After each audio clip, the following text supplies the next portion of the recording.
As you travel down the dark and lonely West Texas highways, you get a clear picture of what life was like in the days of the American Wild West. Things haven't changed much in the tiny towns dotted along the way. In fact, many of the buildings have become trapped in the dusty attic of time.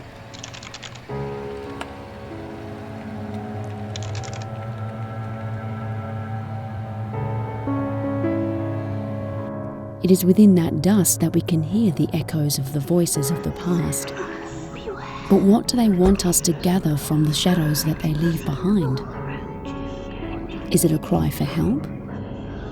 Is it a warning of things to come? Or is it simply eternal punishment for foul deeds?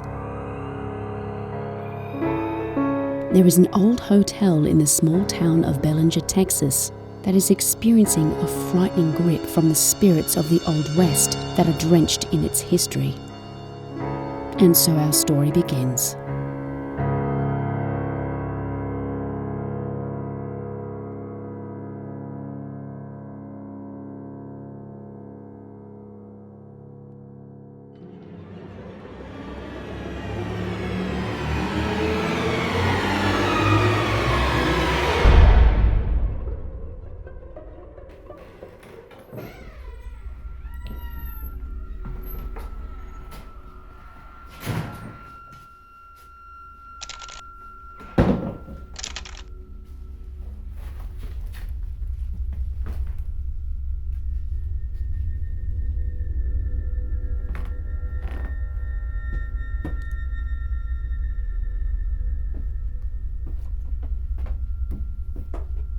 I've done this type of thing hundreds of times over the past several years, but that doesn't make it any easier.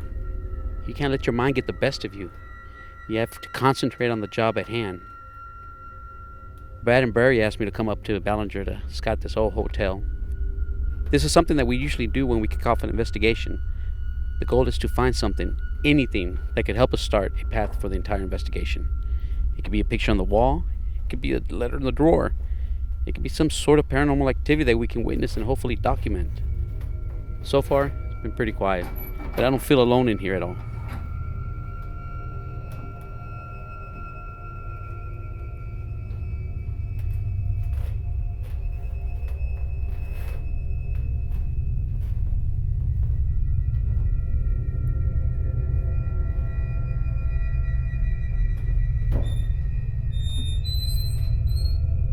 Hello?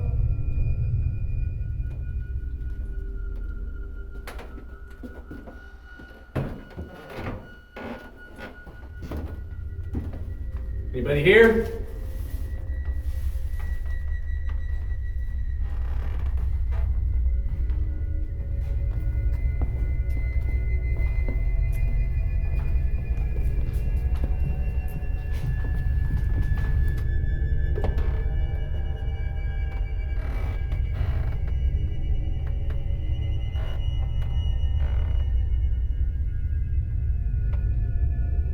Hector was able to spend the night at the hotel, but before he went to bed, he wired the place for overnight surveillance and data gathering. He spread the electronic net with multiple eddy plus, EMF, temperature, humidity and barometric pressure data loggers. He also set up several multi-directional remote accessible Tascam audio recorders and their newest toy, a 360-degree virtual reality video camera. That's it, I'm done. I'm going to bed. It was time to let technology do its work while Hector tried to get some sleep. He was conducting local interviews in the morning, so hopefully he would be able to get a good night's rest. Stay away now.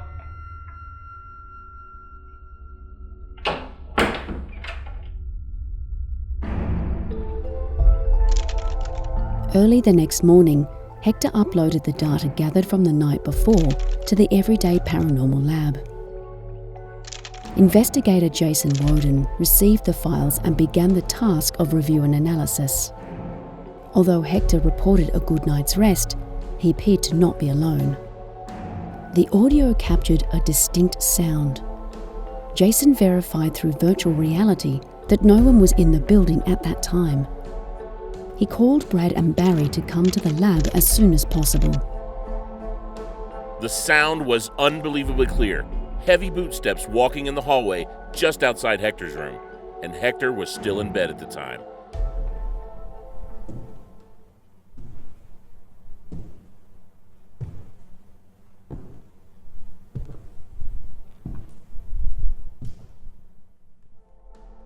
To make these bootsteps even more convincing, the data logger showed spikes in the EMF in a sequence along the line of devices at the very same timestamp at the bootsteps. It's almost as if we've caught the energy of an invisible man walking by.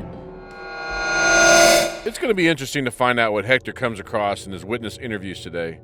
He's lined up a few, but he's going to start with the hotel's owners, Dan and Connie LaFave. I came about owning this hotel roughly about a year ago. The way I can describe it, the building was reaching out to me.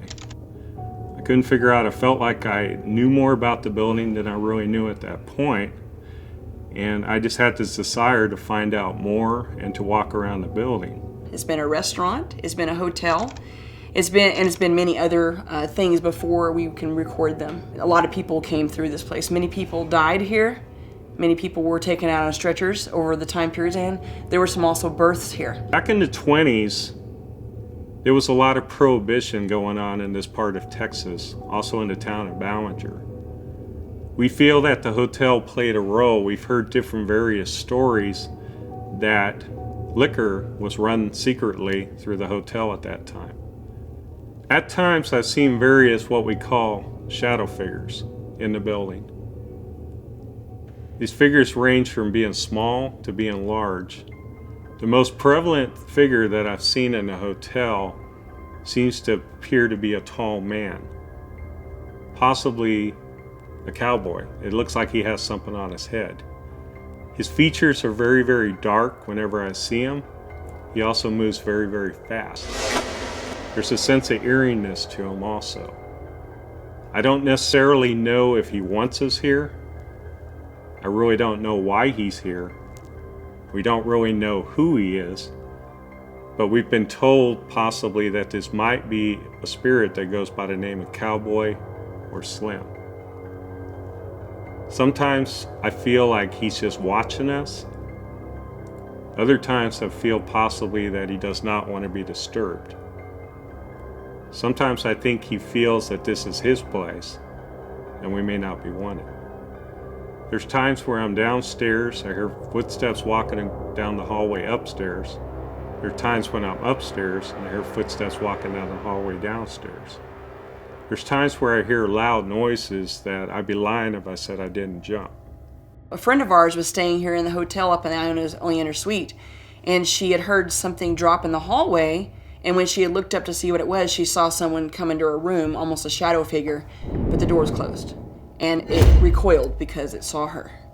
And she was okay with that at first, but then later on in the night, she was really alarmed because she had looked up and saw someone standing in the corner, almost like a shadow of a cowboy, and it began whistling in the corner. And she couldn't stay in the room any longer because it was such an unnerving experience. That was the first time that I really had something in the room with me that kind of pushed me out of my comfort zone. And I felt like I was being watched. Here I am trying to sleep and something's here with me, and then I try to go in another room and something's watching me sleep there, and I just felt like kind of harassed almost because I couldn't get any sleep. And that was very odd for me. That was different for me. The morning after that night happened, I was out of here. I left as quickly as I could. As soon as the sun came up, I packed my stuff and I left. We believe that Cowboy hangs around in the room behind me and at the top of the stairs. You could hear his footsteps of the boots walking through the hallways on the wooden floors. When we look at all our personal experiences, the different apparitions, the shadow figures that we've seen, the different movement noises, the voices that we hear, we feel that this place is definitely haunted. We continue to encounter what we consider ghostly activity in this previous hotel. As Hector hit the road for home, little did he know the team back at the lab captured the boot steps that were apparently very common in the hotel and they were already hot on the trail for a notable cowboy related to the hotel or area. As luck would have it, they hit the jackpot.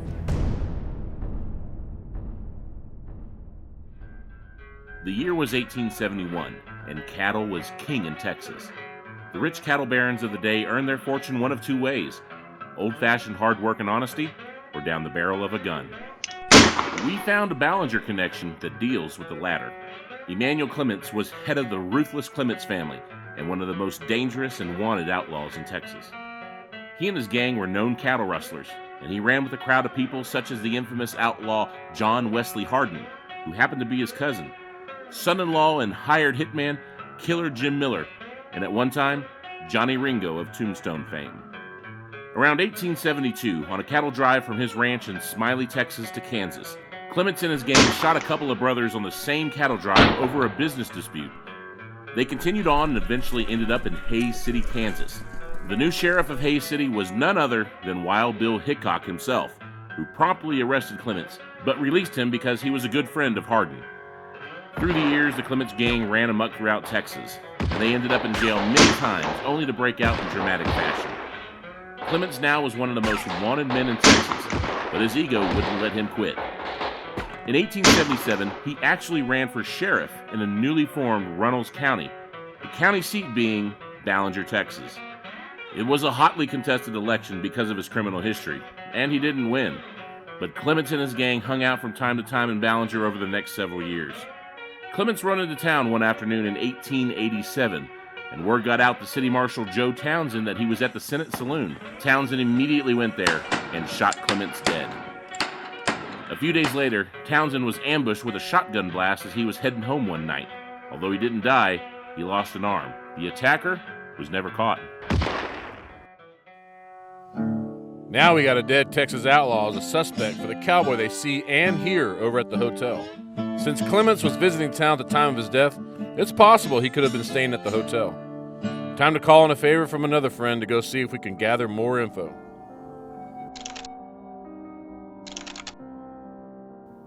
So the guys give me a call and say, "Hey, how would you like to investigate a haunted hotel?" I should have known they meant by myself. I should be used to these guys putting me up to this kind of stuff by now, but no matter how many times I'm in a situation like this, I can't help but wonder who is watching me, and can they actually harm me?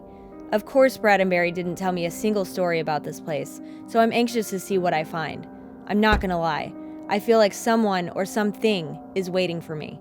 Let's just hope if we do meet, it will be on good terms.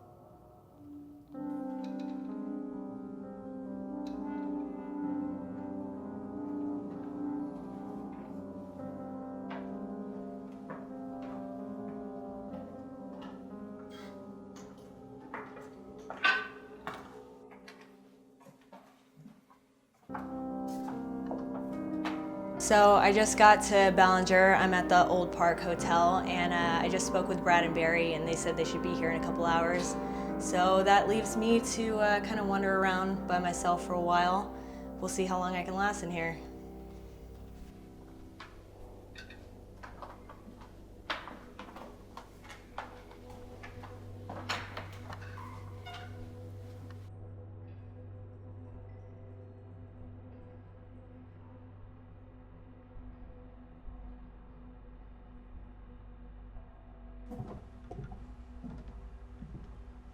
Long, dark hallway.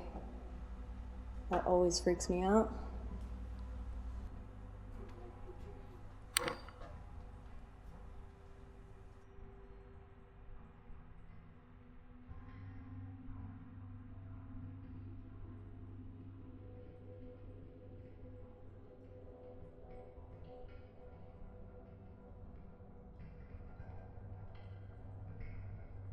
I guess this is one of the bedrooms. Oh look, another doll.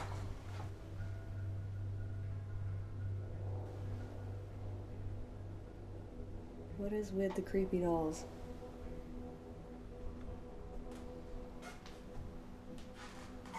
Is anyone in here with me? It sure feels like there is. Someone want to tell me your name? Tell me who you are?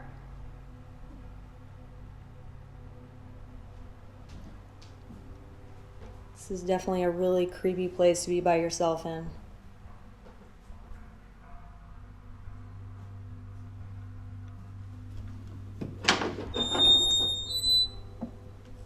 Oh, hell no. So, I already said I don't like long, dark hallways. Well, I just found one that is really long and super dark, and I'm gonna have to force myself to go back there, but gotta do it.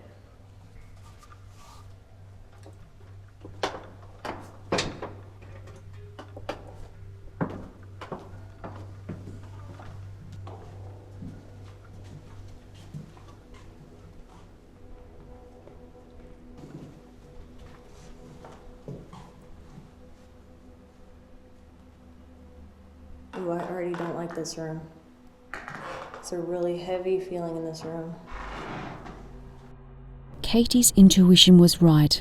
She was not alone in the hotel, and the disembodied voice she unknowingly captured on her audio is testament to the intelligence lurking in the shadows.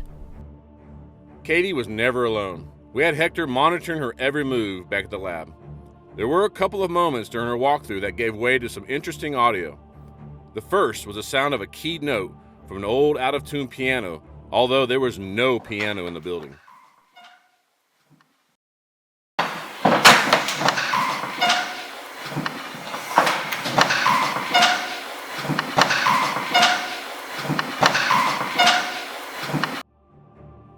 The second was a voice that changed the direction of our focus on the investigation to this point, and it sends chills down my spine.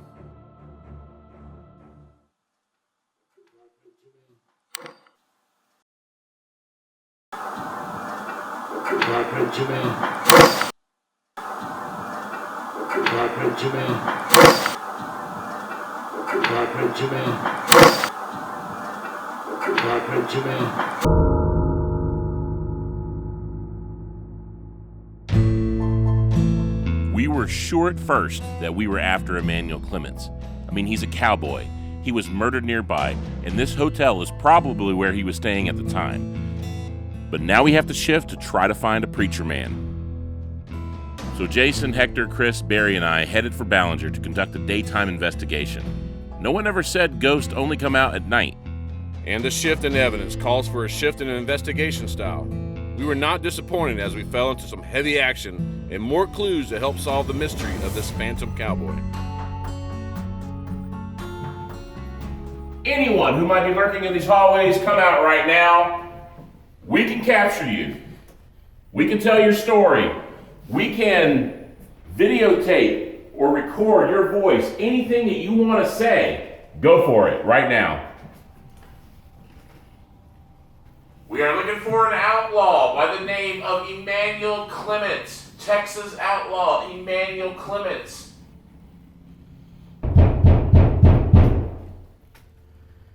Hello? Here we go, guys.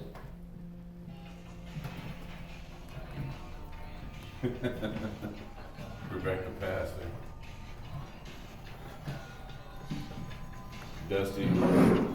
Yippee, yippee, ya, yippee, yo, yo, yo. I was gonna get Annie and Jamie.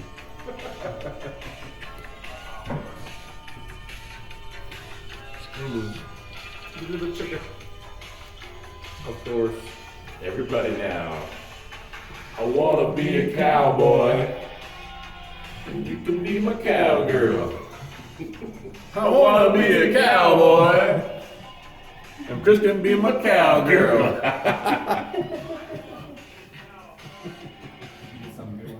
Hector, is that on your playlist? What's that? Is that on your playlist? No, I looked it up. I looked it up. You sure didn't find it fast enough. We have found on many occasions that relaxing, joking around, and simply not being focused on finding ghosts is the absolute best way to actually find them.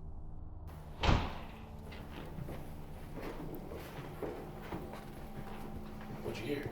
Door shut. Door shut. Yeah. Big time. Yeah. I heard it here. I got it. Man, I got chills right now. My freaking arm. Where the door shut at? It was a big time, and it was up here too. Ooh, it's cold as fuck right here. What is up? How are you? 62? You were at 65 earlier. Yeah. So we're investigating, we're clowning around like we normally do, because that's when things happen. Sure as hell, we're down at the end of the hallway, we're singing, I Want to Be a Cowboy, we're getting ready to walk out, and then there was loud footsteps, boom, boom, boom, and a door slams, bam! We're back here right now trying to check it out, see what's going on. I don't see any doors closed or anything, right? It definitely sounded like a door. Like a slam or a No, click? like someone just not just a click, but like just someone shutting a door. And I heard it, and you heard it. Yeah, I heard it. Up here Oh, I at the heard same time.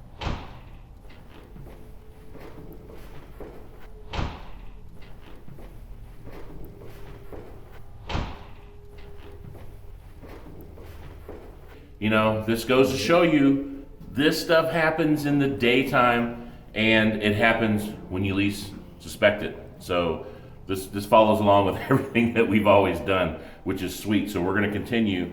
Maybe we have some activity that's trying to manifest right now. I mean, I'm literally standing right here, and I hear, this is the door I banged on. I hear boom, boom, boom on the other side of this wall. I said, hey, footsteps. And as soon as I did that, you hear boom, slam. Slam. I mean, right there somewhere. Over here. I think it was in the back. Hey! Get out of here right now! Definitely the very back. That, Get out of here! That was sounding like? just like that. Yeah. But this door was That open. out. This was already open. Someone got it on recording. Oh, yeah, I got it on recording. Yeah. When Barry said he heard footsteps, that's when I rushed over here and that's I heard the footsteps were just boom, boom, boom. Boom. That was it. And like, what, 15 seconds later, there's a door slam. And it was over here. Okay, well, we have these data loggers. We're going to check that for activity right at the moment, too. It sounded more like high pitched, like not a boom, it felt like a thud. It was like a wooden door. Shut it. Shut the door again, but shut it in front of our eyes. Come on now! You apparently want to be known. Why do you want to do it outside of our vision? I was right. It did want to be known. And the voice we accidentally captured on our camera audio sealed the deal.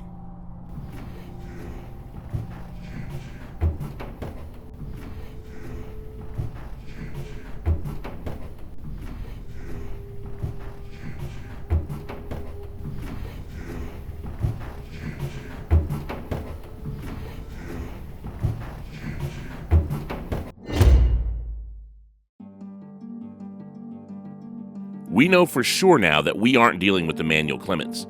He was an obvious first suspect, but just dying tragically doesn't constitute an automatic haunting. We can't forget that Clements ran with a band of deplorable outlaws, but do any of them fit the profile of this haunting?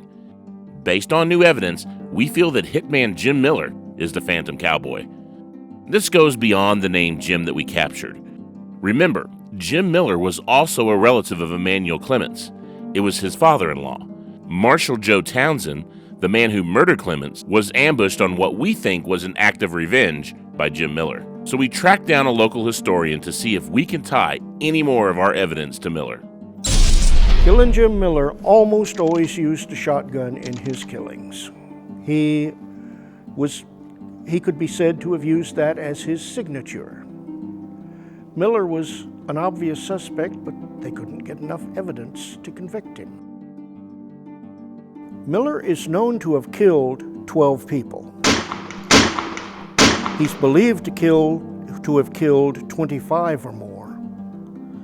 He one time claimed to have killed 200, but that's not verified. Both of his grandparents were murdered. He was a suspect and was actually arrested, but they couldn't get enough evidence to convict him. Later, his sister's husband was asleep on a porch. Jim walked up with a shotgun and killed him. He was convicted of that murder, but got off on a technicality. He was always able to get off on a technicality. Jim Miller was an avid Methodist, attending regular services, and was fondly known as Deacon Jim by the congregation. He was a teetotaler, did not drink or smoke, even though he ran a saloon in San Saba County. We have established that Miller was more than likely staying at the Olde Park Hotel during the murder of Emmanuel Clements and the attack on Joe Townsend. We have also established that Miller was the unknown assailant in the ambush on Townsend. We have documented disembodied voices talking about a man named Jim being present, and we can tie Miller to being the preacher man due to his affiliation with the church as Deacon Jim. Now, Jim didn't die anywhere near Ballinger, but emotional attachment sparked by revenge and the fact that Townsend was his only unsuccessful hit are good reasons his spirit still lurks. Jim met his demise in dramatic fashion in 1909 when an angry mob took justice into their own hands when they lynched Jim and 3 conspirators in yet another murder case. This time, no technicality would set Jim Miller free. They were stood on boxes, nooses put around their neck, and while the other 3 begged for their lives, Miller calmly said, "Let her rip," and stepped off the box and hanged himself.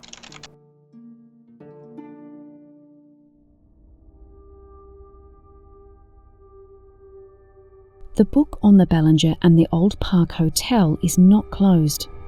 Further investigations will try to find out why Jim Miller decided to take up residence there and hopefully identify other spirits that surely call the hotel home.